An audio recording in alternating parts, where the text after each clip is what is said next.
Hey, Aaron, how you doing? Great, guys. How are you? We are doing fine, man. Yeah, it's nice to have like a content creative person on the show. Yeah. Those are always, for me, that's the most fun. Well, I like it too because generally speaking, it makes everything a little easier because they're used to speaking and so used to telling their story and, Yeah. and describing things and stuff like that. And so, yeah, dude, Aaron, in the intro, your own intro tells about. Oh no, fuck, that's the other one. God damn it, dude. Thanks, Al. I'm doing great. Yeah. All right. So okay. Why don't I shut the fuck up? Yeah, you just go ahead and shut up. So they call me Bacon. Let's just get right to it. Why is it that they call you Bacon? Okay. Well, yeah. No, this is okay. So I actually have two nicknames. The other one is Deuce, but I'm not going to tell you that story. I'll stick with the Bacon one. I can guess. Bacon. Yeah. Bacon's more fun, and it's not nearly as embarrassing. So Bacon came from. I'm 50 years old, and I want to say it was 25 years ago or so. I was hanging out. We had this one place called Legends, which isn't around anymore. A little sports bar in Green Bay, and we would go there pretty much every single day. My buddies and I would meet there for happy hour. And we knew everybody. And there was this one bartender named Katie who was super outgoing. And one day I had very little money because I worked in daycare at the time. So like I lived paycheck to paycheck. Yeah, that does not pay. Yeah. Yeah, no, it does not. And so I was budgeting, and I'm looking at the money that I had, and I was hungry, but I was also thirsty, and I had about $20 left. And finally I looked at Katie and I said, Katie, I need another drink or two, but I'm hungry. So can you go back? And Mike was one of our friends who was in the kitchen. I said, can you go back by Mike, ask him if he has any bacon? Nice. And she kind of looked at me. She looked at me and she's like, what? And I said, yeah, just go ahead. I said, I know they make up the bacon and just put it on that lamp or whatever. It's probably not fresh, but whatever. I need something to eat. I said, do that for me. And she goes, all right. And she comes back out and she's got like 6 or 8 strips of bacon on a plate. Gives Nice. it to me, And so that was my dinner that night. Nice. Dude. I've always loved bacon. Who doesn't? Yeah.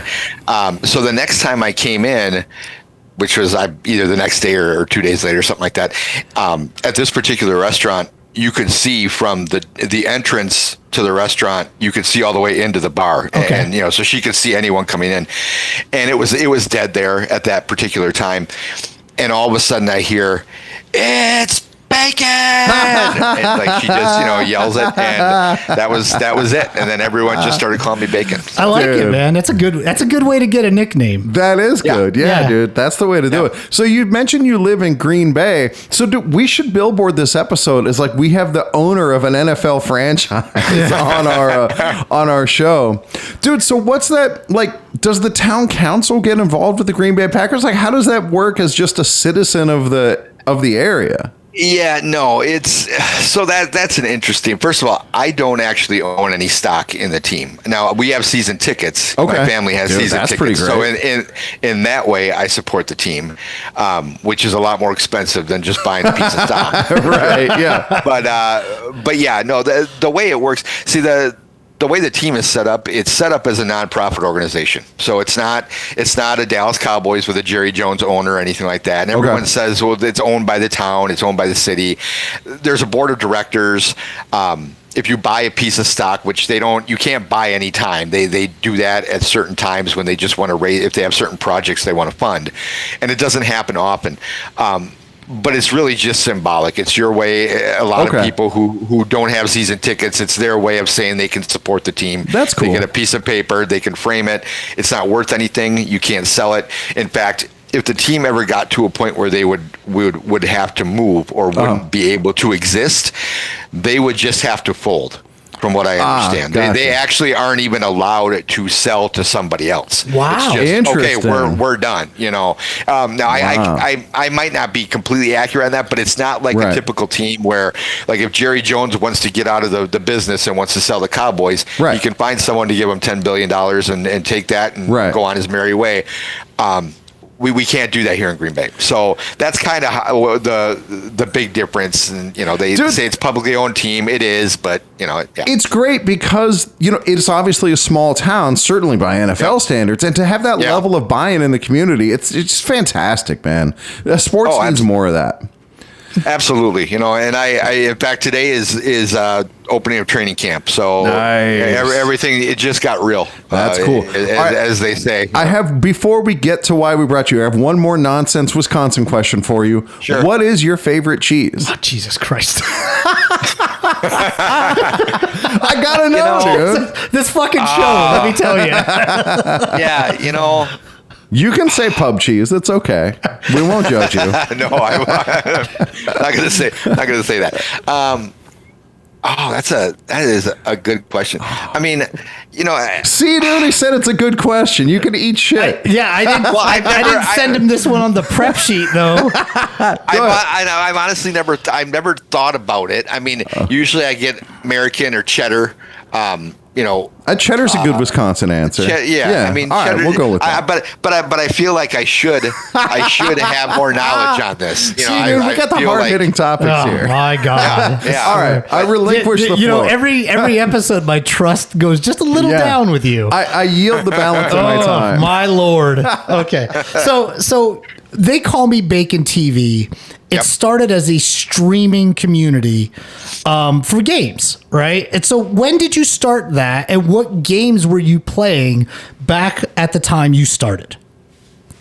Well, I started it, number one, just because I wanted to connect with other gamers. I mean, it's just a way to build that community. Growing up, I had a ton of friends who gamed. I mean, all my friends and I played video games. And as we got older, a lot of them kind of drifted away from it, and I still stayed with it. So all the friends that I had, I mean, I'm still friends with all of them, don't get me wrong. But they're not into games like I still am. And so I just wanted more or less to connect. And it also, part of it was because I have kids now, and my kids are into games, especially my son, but even my daughter is into games, and their mom is into more retro games. Like we still play. I just got divorced in December, but we're still thank you. We're still very close. It's been a very hard year, but we're still close. We still, like, for New Year's, we did our usual family Mario Kart tournament kind of thing, which we always do. So it was more, I started it because my kids were into YouTube, my kids were into Twitch, and it was a way to just stay connected to them, and kind of meet them where they're at. That's awesome, man. A lot of parents, I think, try to kind of force what they like to do onto their kids, and I didn't want to do that. Thankfully, they liked what I did anyway. So we both love video. That's because all three of us love video games. As Gen X level parents, like we actually have cool hobbies, unlike the other shit. Yeah. Dude, a video gaming, it's cool. Yeah, it's true. It's true. Thinking about what we do and what you guys do with like college football, the college football game by EA Sports and all that stuff. It's like my mom, a lot of times, because I was an only child, would play video games with me. Nice. But she wasn't like super into it or anything like that. And I started to realize, though, like, I am really probably from the first generation that grew up with video games. Well, I was just about to talk about that with you, is that our generation, I remember Pac-Man essentially like in the arcades. That was like a little before me. But generally speaking, like we grew up, Defender, Donkey Kong. Those were kind of the games that started the Atari 2600. And then from there, I had ColecoVision. Oh, ooh la la. Yeah. And then, these gaming companies that kind of came and went. And then eventually, obviously, like Nintendo. Right. And so we probably played a lot of the same games on Nintendo, Castlevania, Mario, so on and so forth. Oh my God, dude. I lost so much sleep to Castlevania. Yeah. Or Metroid, those games, those retro style games. And as we grew up, like I said, I'd imagine we probably had almost the exact same childhood in terms of gaming. Sure. Tecmo Bowl, things like that, and all the way to today. So, do you have like an all-time like retro, say like Mount Rushmore of like retro games? Yeah, I was thinking about that because you mentioned, you kind of gave me a heads up you were going to ask that. I mean, I could talk about this for probably the next 5 hours. Okay, well, we don't have 5 hours. But we don't have 5 hours. Let's give it a couple of minutes. I will. Yeah, I'll give it a couple minutes. Okay, so now I'm a big sports gamer, but I'm gonna try. I could have put 4 sports games on here. I didn't want to do that because I do like games overall. So, but I'll start with Mario Kart 64. Yeah, hell yeah. Mario Kart is one of my favorite racing series, and I feel like Mario Kart 64 kind of started all that. Dude, and not only that, but it took advantage of the 3D rendering that was kind of innovated in the N64. Dude, great choice. Well, and it is a timeless game. If you play it today, it's still just as good. Ass, yeah. Oh yeah, and that's actually the game. My kids, I think, enjoy playing that one more than Mario Kart the Deluxe for the Switch. We have both, but when we have our Mario Kart tournaments, we do it on the N64 that I have still at the awesome. house. So. Yeah, and the second one, GoldenEye 007. Hell yeah. Dude. That would have made mine. As soon as you said N64, that's immediately the game I think of. Oh, yeah. And to me, that was the first one I can think of. Now, you probably could have other historians on here talking more about, maybe there's a game I missed, but thinking about like shooters and multiplayer, that was the first one that I ever remember. So good. And we spent so many pre-bar parties, back when I was in my early 20s, before we'd go out and hit the bars at 10 o'clock at night or 9 o'clock or whatever. We'd hang out for 3 hours and play that game. And I actually had a friend of mine who lives in Milwaukee. He played it so much. I didn't play it this much, but he played it so often that he had all the maps memorized. And so when we would play against him, he would grab, whatever weapon. And we stopped playing with a grenade launcher because he would pick the grenade launcher, he'd hide in a corner, and he would just watch where you were going and knew exactly where you were. Right, because you could see the other screens, Yeah, all of a sudden you see this little grenade come bouncing by your feet like son of a bitch, and there's Steve racking up another kill. And so I actually stopped even paying attention. Like when he and my friend Brad and I, the three of us would play, I just tried to beat Brad. I knew I wasn't going to beat Steve. See, when we played with our buddy Trevor, you always knew where he was going to be because he would go into where the bathrooms were and he'd stand up on top of the toilet and squat down. And like, Trevor's in the toilet again. All right, let's go kill him. Nice. All right, so then my third one, Tecmo Super Bowl. Yeah. Hell yeah. That all was time great. I am a nerd, and Alex, I know you do like your for college football games. You do like your kind of your stories and things absolutely, like that. There were games that I was doing that for on the Commodore 64. Oh my God! Not Tecmo Super Bowl. But it was a game called Front Page Sports Football for the Commodore 64, and it was one of the first ones I remember where you could actually play out a season and then go into play multiple seasons. Wow. Yeah, that's it. I never had a Commodore 64. Yeah. So, but Tecmo Super Bowl to me was like the first mainstream game where you could actually play, the full season, keep your track of your stats and all that stuff. And that's one of the things I loved about it. And then plus when they I would have put Tecmo Bowl in there, but I couldn't play as the Packers. You didn't have all the teams. I think it only had like 16, right, or something like that. But something like that. It was limited. So like for me, Tecmo Super Bowl. Absolutely. Dude, what a fantastic choice. These are 3 bangers. I can't wait to hear what number 4 is. Yeah, and then number 4 is NHL 94. Oh, yeah. So I got the greatest NHL 94. Dude, so Genesis, I think we played that was on Sega Genesis. And my buddy Eddie and me, we played full seasons. And I was the Rangers. And he was the LA Kings and Gretzky. Right. Yep. And this is actually before I watched hockey. It was that game that taught me hockey and got me into hockey to begin with. And it's great. I tell everybody, like, if I had an N64, I'd still play that game today. Like, the fact that since then, to my knowledge, I've never heard anybody say there's never been another hockey game that has been just that dialed in as NHL 94. That game was amazing. Dude. Yeah, I feel like everybody I talk to, especially who's into hockey video games, that's their GOAT. I mean, is NHL 94.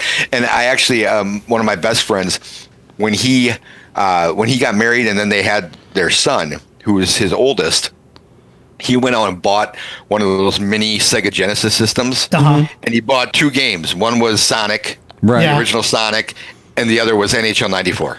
Because he wanted, to teach his son how to play that. So I mean, what was the hockey game on Nintendo where you had a skinny guy who was fast, you had a fat guy who was? I think it was Blades of Steel, or was that, I don't know, Nintendo Hockey. It may have been Nintendo Hockey. Nintendo, and what's funny is when you talked about how the game got you into hockey. I love watching playoff hockey. I'm still not a huge hockey fan. I grew up basically, football fan, and my dad never watched. I kind of watched whatever my dad watched back then, and he never watched hockey back in the '80s because he said it was fighting. Guys fighting. And he wasn't into that. So I didn't grow up a hockey fan. But I still love playing that game. Like I understand the game enough to where I can play it and enjoy it. And I have a friend of mine here in Green Bay who I don't know if he still does these or not, but every year he would host an NHL 94 tournament. That's awesome. I should fly up there and play in that shit, dude. I'll have to ask him if he still does it, because he actually moved it from Green Bay to Minneapolis. A number of years ago, so he'll go over there. He would go over there every year and hold that tournament. Dude, so in a similar, go ahead. And I was just going to say, and I want to add 2 honorable mentions here. Okay, real quick. Please. Okay, because these were tough ones. RBI baseball.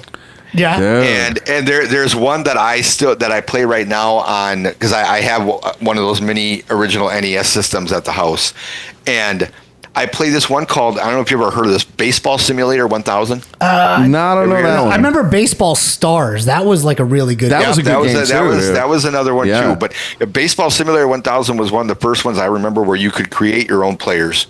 So you give them ratings and things like that, and it had different stadiums, and it was weird. There was no MLB license. So it was like, your name was Bob, or your name was Jim, or whatever. It was a very generic thing, but it had like 4 or 6 different stadiums, and one was like a space stadium. Nice. So it was literally in outer space. That's and if you got cool. the ball up high enough, you would just moonshots. And it was really cool because you had those different stadiums with different elements, and different atmospheric things. And, some were a little bit more pitchers ballparks versus hitters ballparks, and it had that different dimension. And then plus you could play a season, so they were shorter seasons. But yeah, that's another one. I wanted to add 2 or at least 1 baseball game, and then I didn't have room, so I'm like, I'll do that. Yeah, so great choices. So now, as like us, you're an older gamer. Yeah. And we have all these new games like CFB 27, which, came out a month ago. Madden, GTA is coming out pretty soon. Yep. What is your take on these newer games? How has your gaming changed over the years? Yeah. I was thinking about this one too. And I mean, there's a lot of directions I could go with it. I mean, there's the obvious, just the technological advances and graphical advances, the way games have changed. Compared to the 16-bit and 8-bit days and all that kind of stuff. That's obvious. But to me, I mean, microtransactions. Yeah. That's been. I know you could probably go on, Alex, for a while on that. Just from college football to college football game.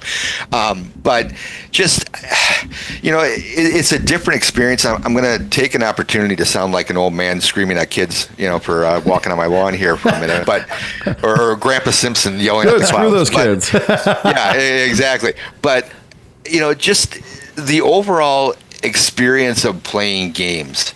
Like, I even look at my kids, and specifically my son, who, in a way, games are great for him because he does have friends who he doesn't go to school with anymore. They go to different schools now. Yeah. And this offers him a way to connect with them and stay connected where he can play with them online. Sure. But for me growing up, it was, there was no internet, so it was all just a big social experience. If I played with my friends, it was they had to come over. I was sitting next to them. I was sitting down, we were sitting on the couch, you're sitting on the floor, and I remember playing wrestling games, and my buddy and I, Brad and I, would be tag team partners, and it was just like, oh wow, excuse me.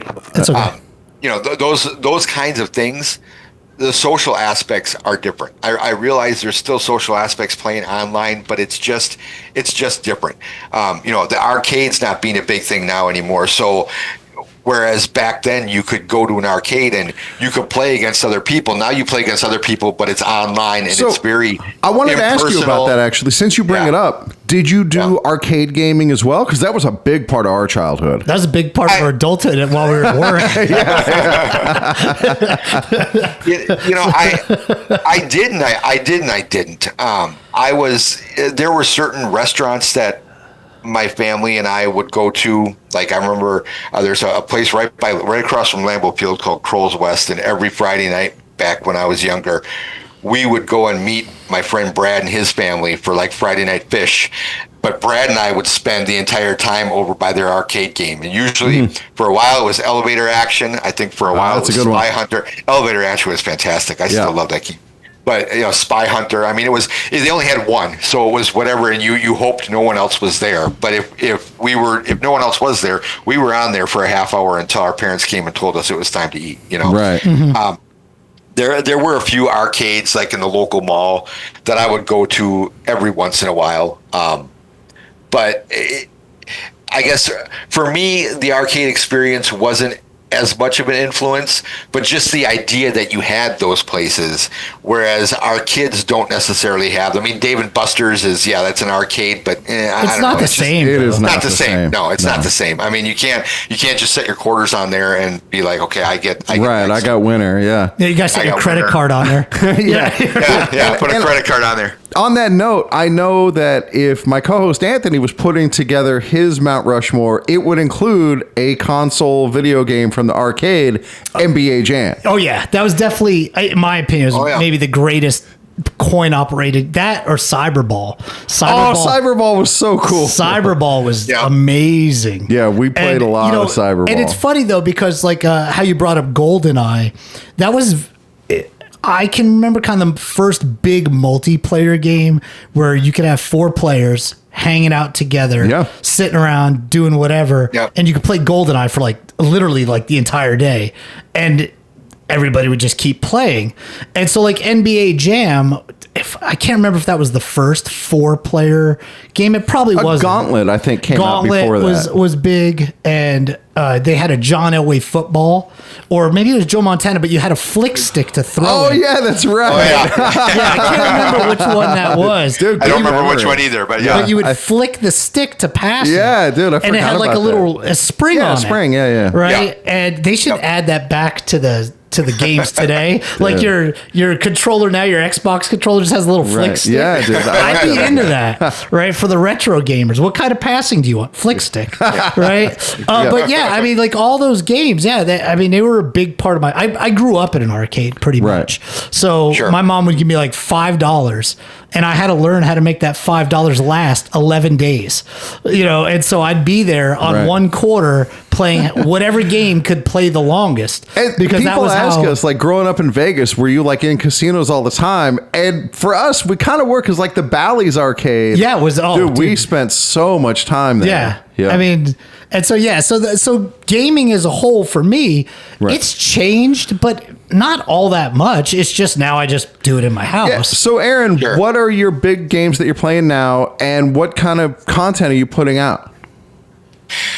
Yeah, so as far as content, I'm trying to get back into it again. With the last year that I've had, I kind of got away from it. Certain times in your life when things change, of course. It's okay, I didn't want anything to do with it. A lot of times, sometimes had trouble getting out of bed. So I'm trying to get back into college football. 27 coach mode, bro. Let me tell you. Yeah. Really good. Is it? Okay. Oh, yeah, all right. really I'll check it. I mean, I'm looking forward to Madden. Again, as a sports gamer, NBA 2K is always, every once in a while I'll put on. I still have NBA 2K19 for my Xbox One that I created one of my like a dream team where I had Michael Jordan on it and Larry Bird and Giannis and like from all these different generations that I put on. So I enjoy doing that. There's a game on the PC that I play called SWAT 4. I don't know if you've ever heard of that one. And now it escapes me. What is it? Sierra? It's an old game. So I don't even think the company is around anymore that made it. But it's they had SWAT 1, 2, and 3, which I wasn't really into any of those. But then SWAT 4 came around, and it's one of those games where and again, it's one of the first ones I can remember. Obviously, you play a member of SWAT, of the SWAT unit in LA, and you have a bunch of these different levels that you have to go through. But older games, there are times, depending on what the game is, there are times that you can learn like patterns of where the enemy is going to be. This is one of the first ones I remember where the enemy isn't always in the same place. And that's cool. Yeah, and that fascinated me. And it's just a game that's always stuck. So it's SWAT 4, and then they have what's called the Stechkov Syndicate, which is like an add-on that I have both of those. So we have a cutting board in my kitchen that has the handle on it, and we use that when we're going to play SWAT. Yeah, so that's one of the ones that I play quite a bit of. And then I have the retro ones, the Tecmo Super Bowl that I go to. I'll be at baseball. That if I just want quicker games, I'll do that. The problem with some of the sports games nowadays, and I guess this is going back to how things have changed, you can play a game of Tecmo Super Bowl in 20 minutes. Yeah, right. And, I play a game of Madden, it takes an hour. So it's like, I don't always have an hour that I can just sit down. And now that I'm getting more used to my new life that I haven't had in 15 years, it's like now I can, get things maybe where I'm streaming a little more regularly. So nice. All right. So Aaron, why don't you tell our audience how to find you? Where can they've subscribed to your channels, and let everybody know? Yeah, so I'm working on the website right now. Hopefully that's up by August 1st, which is, they call me bacon.tv, as in television. They call me bacon.tv. And then pretty much any Twitch, YouTube, Facebook, they call me Bacon TV. Nice. Good stuff. All right, Aaron. Well, I want to thank you for joining us today. Taking that trip down memory lane into retro gaming, because I knew that would be a hot topic for us to talk about. So, we're going to let you go, and just want to say thanks, and come back onto the show whenever you want, man. For sure. Absolutely. Have me on anytime, guys. All right, buddy. Bye. Take care. Bye. All right, we're clear. Great job, dude. We did it. Yeah. Yeah, dude. So this will probably air a week from... Well, we just released today. Yeah, so 2 probably weeks from today, or 1 week from today. No, probably just 1 week from today. All right, there you go. Yeah, and I'll send you a link to it the morning of when it releases, and you can share with your putties and whatever, and they can listen to you on the show. Okay. Awesome. All right, appreciate it, guys. All right, have a good one. Okay. Yeah, you too. Bye. Right, bye. All right, we did. Yep. Now we just close the show and we're good, man. Yep. We're still video recording, so let's get to it quick. Yeah, sure. All right. I will start this. All right. All right, man. That was awesome. Yeah, we did it. Another good interview. I was happy. Screw you for not wanting me to ask that cheese question. He said it was a good question. Dude, I'm not saying it wasn't a good question. Right? No, neither is he. But he said it was a good question. I can always count on you to just go off. The thing is that, it caught him by surprise. Yeah. And that's the thing is. And that does kind of undermine the prep sheet. Yeah. The purpose of the prep sheet. That you make me do, by the way. Yeah, but I felt like he's from Wisconsin. He's going to have it chambered. Dude, next time just start asking math questions so they could maybe solve it. That would. If he was from, I don't know, somewhere where they're famous MIT. For math, yeah, then I would. All right. So, hey, do we have a sponsor, a closing sponsor for this amazing episode? We do. It's Beef Curtains Deli. Ah, perfect. We're dealing with bacon. Now we got beef curtains. Right. Yeah. Come on down and enjoy Beef Curtains, home to the tangiest roast beef in Revere. The meat is always the main attraction of Beef Curtains, and we know we'll be able to satisfy your hunger. And don't worry, our meat is properly aged. Let us know how pink you like it. Available with or without cheese. Hey, cheese. For Anthony Scafacci. I'm Alan Gigak. This has been a balls deep production of the Scafacciverse podcast. We are out.